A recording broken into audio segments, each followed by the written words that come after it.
بسم الله الرحمن الرحيم. يسر إخوانكم في شبكة ورتل أن يقدم لكم هذا الإصدار سورة النازعات بصوت القارئ عبد المهيمن هداية الله من دولة طاجيكستان. أعوذ بالله من الشيطان الرجيم. بسم الله الرحمن الرحيم. الحمد لله رب العالمين الرحمن الرحيم مالك يوم الدين إياك نعبد وإياك نستعين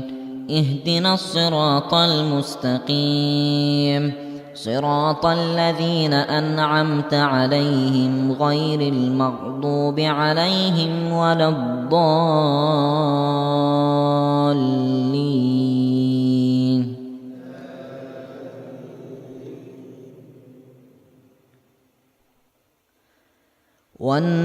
والنازعات غرقا والناشطات نشطا والسابحات سبحا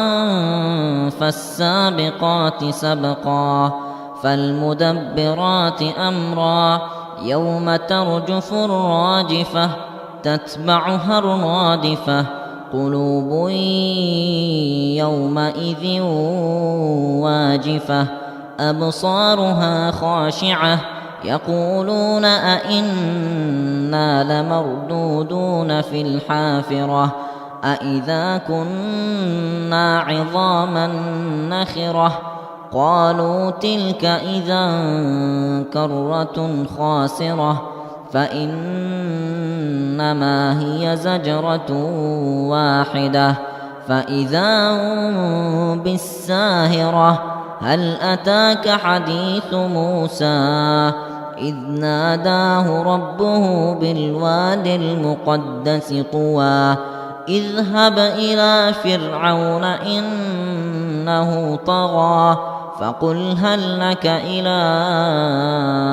أن تزكى وأهديك إلى ربك فتخشى فأراه الآية الكبرى فكذب وعصى ثم أدبر يسعى فحشر فنادى فقال أنا ربكم الأعلى فأخذه الله نكال الآخرة والأولى إن في ذلك لعبرة لمن يخشى أأنتم أشد خلقا أم السماء بناها رفع سمكها فسواها وأغطش ليلها وأخرج ضحاها والأرض بعد ذلك دحاها أخرج منها ماءها ومرعاها والجبال أرساها متاعا لكم ولأنعامكم فإذا جاءت الطامة الكبرى يوم يتذكر الإنسان ما سعى وبرزت الجحيم لمن يرى فأما من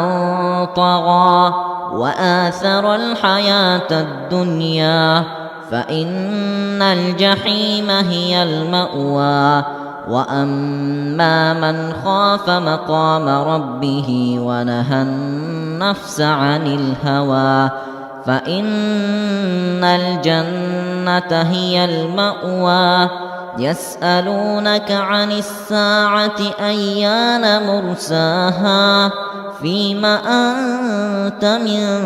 ذكراها إلى ربك منتهاها